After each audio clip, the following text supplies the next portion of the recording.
Bienvenue dans Capital Humain.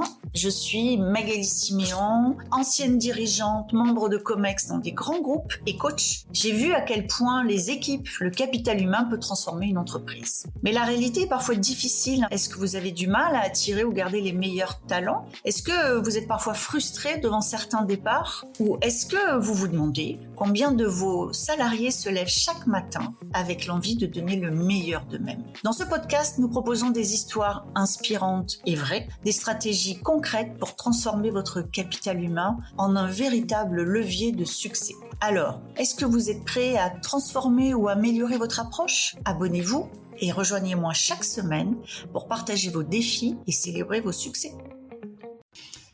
Et si l'avenir des fonctions RH, c'était finalement de recruter des gens qui viennent du secteur de la communication, de l'associatif, de l'engagement et de l'animation? Parce que finalement, la marque employeur qui doit créer de l'engagement, est-ce qu'elle ne doit pas être portée par des gens qui savent générer de l'engagement? C'est une question qui est posée et vous aurez des éléments de réponse dans cet épisode avec Damien Poinçon qui a exactement ce parcours-là. Je vous souhaite une très bonne écoute. Bonjour Damien. Bonjour. Est-ce que vous voulez bien vous présenter pour nos auditrices et nos auditeurs? Écoutez, déjà enchanté, merci pour cette invitation. Donc, je m'appelle Damien, je suis fraîchement DRH de VVF, opérateur associatif de vacances. J'appuie sur l'associatif parce que c'est important pour nous, pour nos missions et nos valeurs. Donc, on a une centaine de sites, de villages vacances, de campings, d'hôtels clubs à travers la France. Et donc, une jolie association qui a une soixantaine d'années. Donc, ça, c'est top. Et je m'occupe depuis un mois et demi de la fonction RH avec une jolie équipe. Vous avez toujours été DRH? C'est une vocation depuis tout petit? Non, du tout. Alors, je vais vous faire le parcours. Je vais faire ça rapidement, hein. Je vais essayer Ok. d'être succinct. Donc, moi, je suis issu de l'animation socioculturelle. Depuis que j'ai 16-17 ans, j'ai mon BAFA, mon BFD. J'ai fait énormément de colonies de vacances, de centres de vacances. Je me suis occupé d'enfants. J'ai accompagné pendant longtemps des jeunes au football, au volleyball aussi. Et donc ça, c'est un truc dans mon ADN voilà, un peu péda, un peu accompagnement, coach, tout ça. J'ai effectué des études dans la communication. J'ai un master en com, un MBA en management du sport. Et donc, j'allais tranquillement dans un parcours mêlant sport, communication, événementiel, relations publiques. Et ben non, ça s'est pas passé comme ça. J'ai eu un peu de mal à trouver un job dans tout ça. Et donc, je me suis tourné naturellement vers l'animation socioculturelle que j'effectuais déjà. Et donc j'ai travaillé en collectivité auprès des publics adolescents. Et en fait, j'ai atterri en 2014 dans une boîte qui fait des colos en tant que chargé de recrutement. Donc, je me suis appuyé, moi, sur mes connaissances sur l'animation socioculturelle, sur mes réseaux. Et donc, j'ai appris sur le tas le métier de recruteur. Donc, en 2014. Et en fait, j'ai atterri comme ça dans les ressources humaines. Et donc, moi, il y a un truc aussi, c'est que j'ai sans cesse besoin d'apprendre et de me tester. Donc, d'apprendre, de pratiquer, etc. Et je suis quelqu'un qui découvre sur le tas tout ce qu'on peut faire. Et ça, c'est un truc qui est, je trouve, toujours très excitant et dynamisant.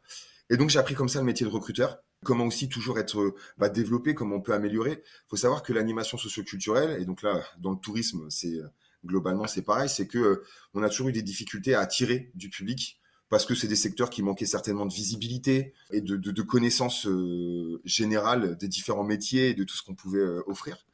Et donc ça a été un travail et j'ai tout de suite vu que je pouvais amener mes connaissances, mes compétences dans la communication dans ce job-là. Et j'ai très vite mêlé ça. Le développement de réseaux, l'organisation d'événements, de la création de contenu. Et petit à petit, ça s'est développé comme ça.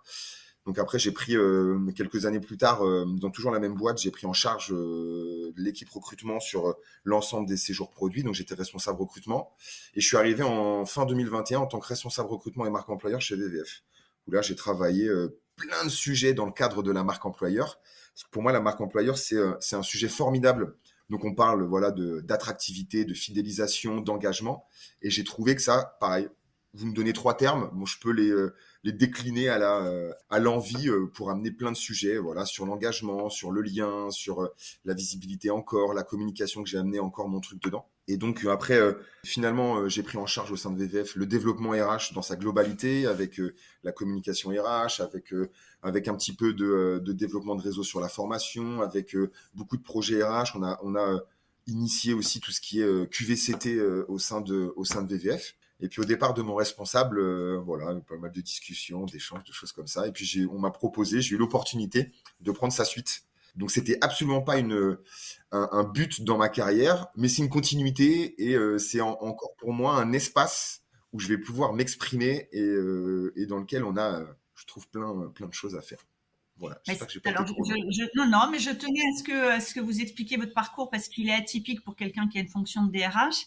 Et vous utilisez souvent, je l'ai vu entre autres sur votre profil LinkedIn, la notion d'impulsion positive. Je pense que votre cursus explique aussi un petit peu cette vision du monde. Est-ce que vous pouvez nous en dire un peu plus, c'est-à-dire en quoi la fonction RH finalement pourrait avoir cette responsabilité d'une impulsion positive? Moi, déjà, en fait, il y a un truc de très, c'est ma personnalité d'être débrouillard, d'être optimiste et d'être positif. C'est-à-dire que oui, je vais rencontrer des difficultés, oui, je fais des erreurs comme beaucoup de monde, mais pour moi, c'est toujours l'opportunité de me dire, ok, comment je peux faire pour continuer à avancer, continuer à faire mieux, continuer à faire évoluer les choses. Voilà, il n'y a pas de fin en soi.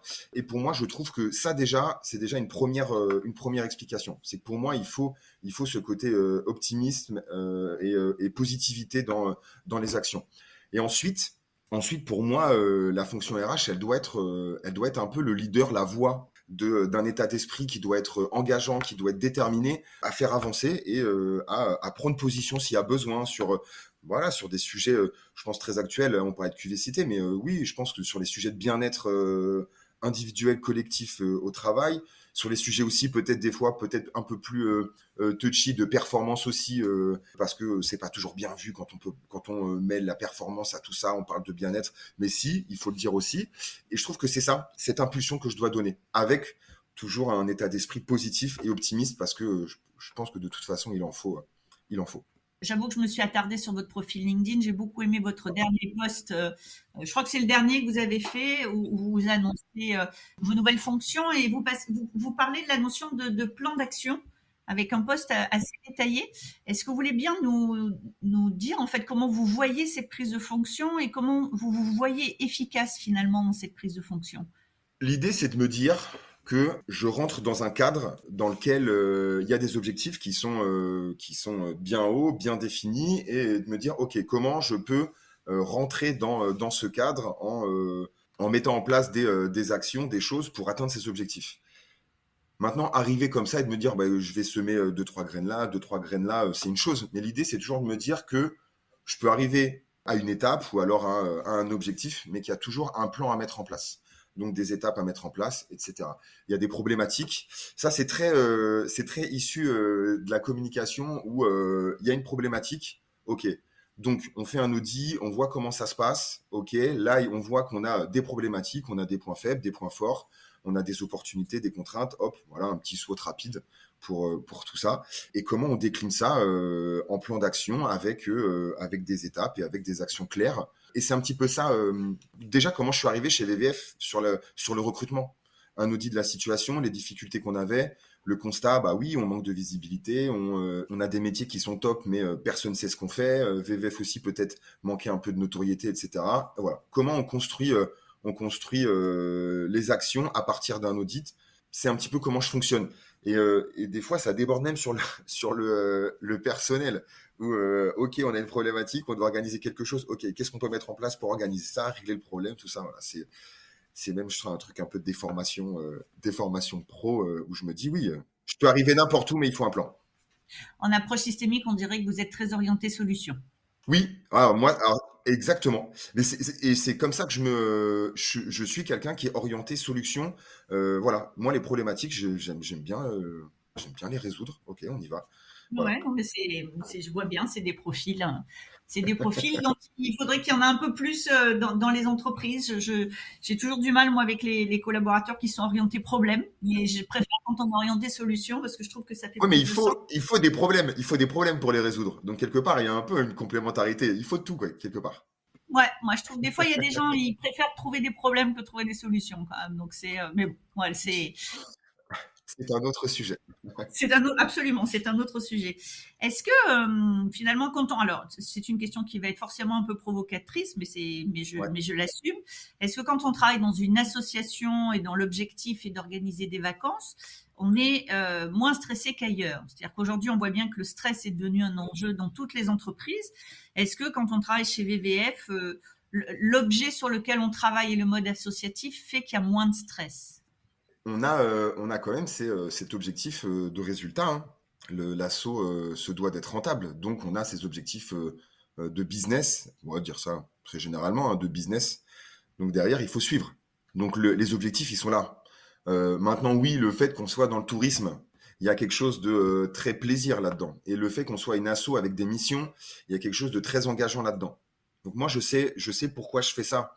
L'accessibilité aux vacances, l'accompagnement, le développement des territoires avec nos actions, etc. Voilà. Le stress, moi, j'ai accepté que mes journées ne seront pas dictées par ce que je veux et ce que j'aimerais qu'elles soient.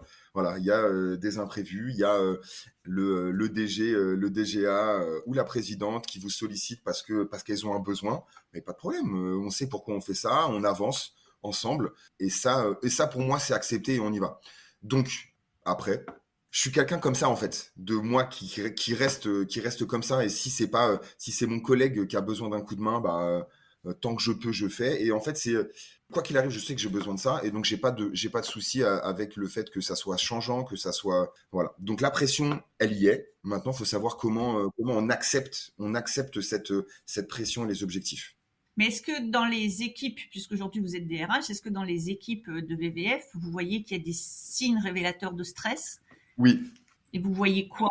on sent que des fois le mouvement et les transitions peuvent être des fois mal acceptées, mal comprises, mal accompagnées. Donc on sent que ça peut créer des signes de frustration, des signes d'épuisement. Ça, malheureusement, oui, je pense que ça soit dans une asso ou dans une structure voilà, publique ou privée, je pense qu'il peut y avoir, ça peut être un peu partout pareil. Ces signes-là, malheureusement, on les voit.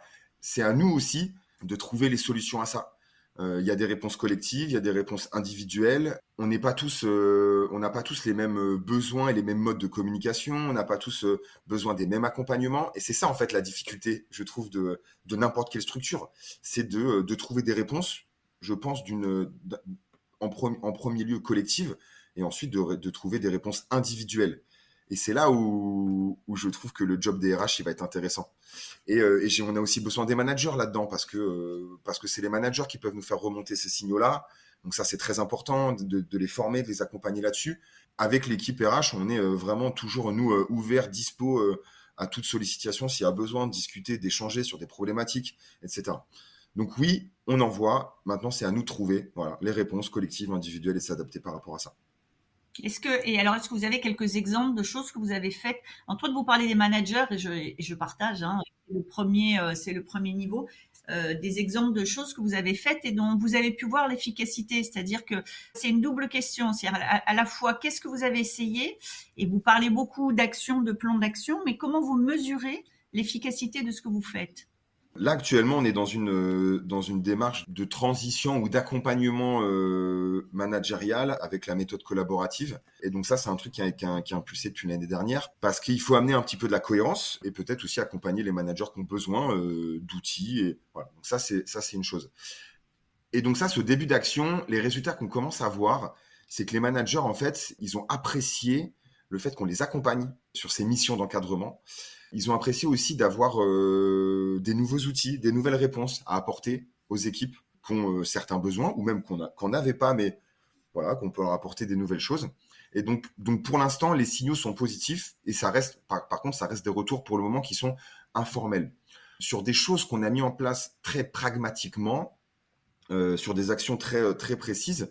Notamment, on a mis en place des extensions de congés pour différents événements, parentalité, proches aidants. Ça, c'est des choses qui sont facilement mesurables. Parce que bah, vous les prenez, ces congés, donc il y a quelque chose de très comment dire, formel à quantifier ces congés pris, etc. Ça, on voit que c'est utile parce que c'est pris, parce que c'est utilisé, parce qu'on nous sollicite pour justement les questionnements, etc.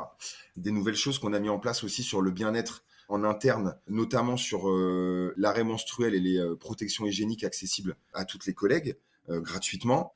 Donc là, on a lancé ça et là, l'idée, c'est de voir à la fin d'année et de mesurer l'utilité de ça, comment ça a été utilisé, les limites, parce que peut-être que la façon dont on a mis en place ça, il y a peut-être des choses à modifier, ajuster.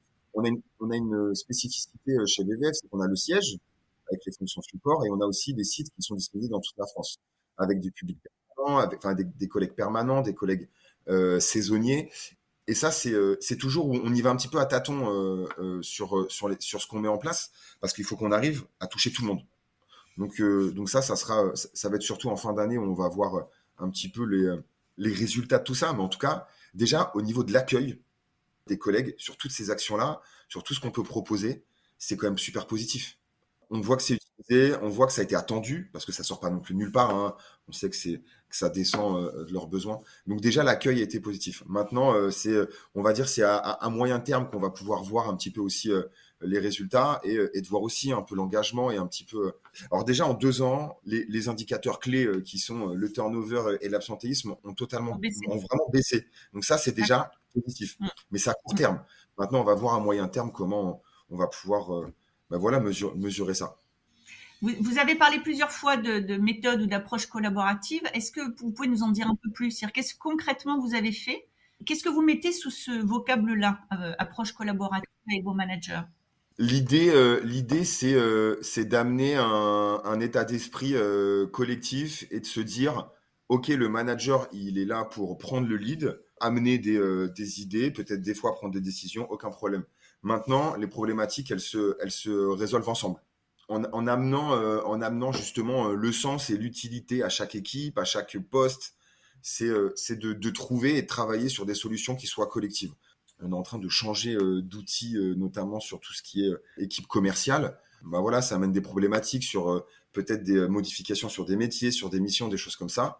L'idée, c'est de se dire, OK, on se rassemble, voilà les problématiques, comment on peut trouver des solutions ensemble pour fédérer l'équipe ensemble sur ces sujets-là, pour faire en sorte aussi qu'ils soient engagés sur ce qu'ils ont proposé et surtout que ça leur convienne. On en est là aussi. On en est là de se dire, OK, nous, on peut vous donner des idées, mais c'est que ça vous convienne et que vous vous y retrouvez dans ce qu'on fait au quotidien. Voilà. C'est plus des solutions descendantes, le chef a pensé et on met en place. Exactement. C'est tout à fait ça. Là, on est vraiment dans quelque chose de très transverse. Je vais me faire un peu l'avocat du diable, mais c'est important pour que nos auditrices et nos auditeurs comprennent aussi ce qui vous fait agir sur certains sujets. Je vous en prie. Où le financement des protections pour les femmes sert les ambitions du groupe.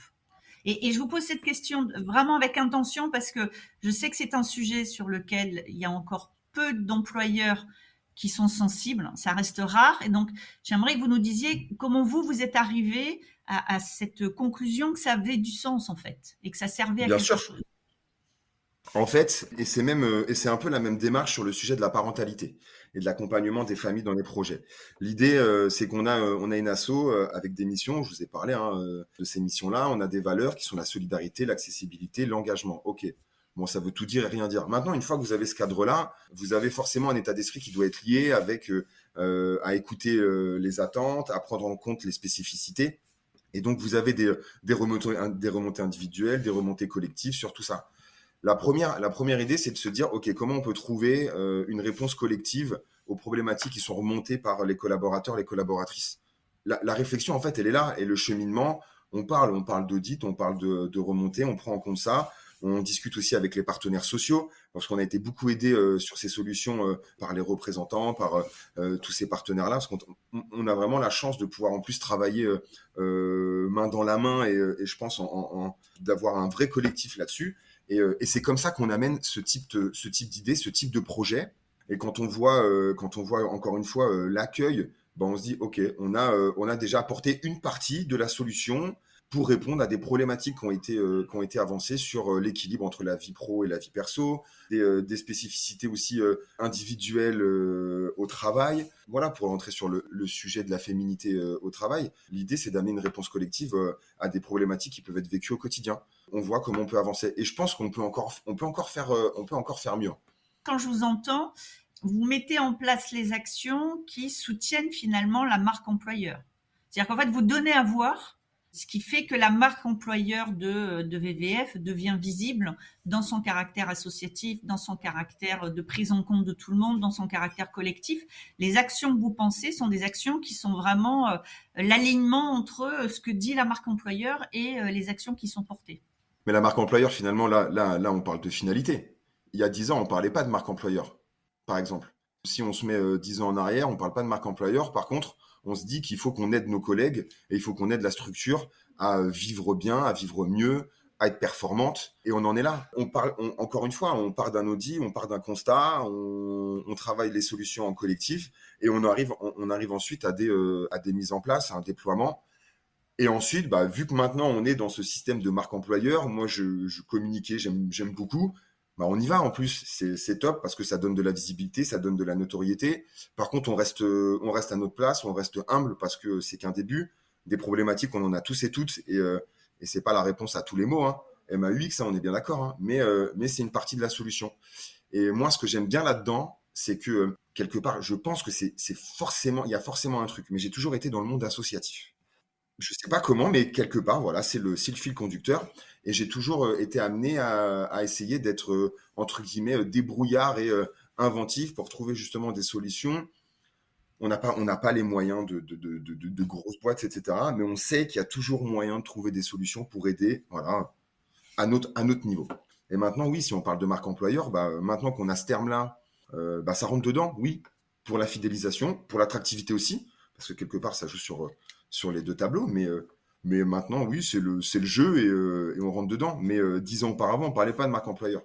Mais par contre, on est toujours au même niveau à se dire comment on fait pour aider la structure collectivement.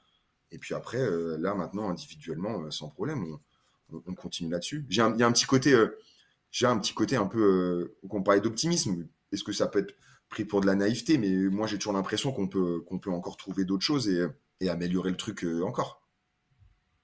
Alors là, ça sera le mot de la fin parce que j'adore. Merci beaucoup, Damien. Merci, c'était passionnant. Avec plaisir.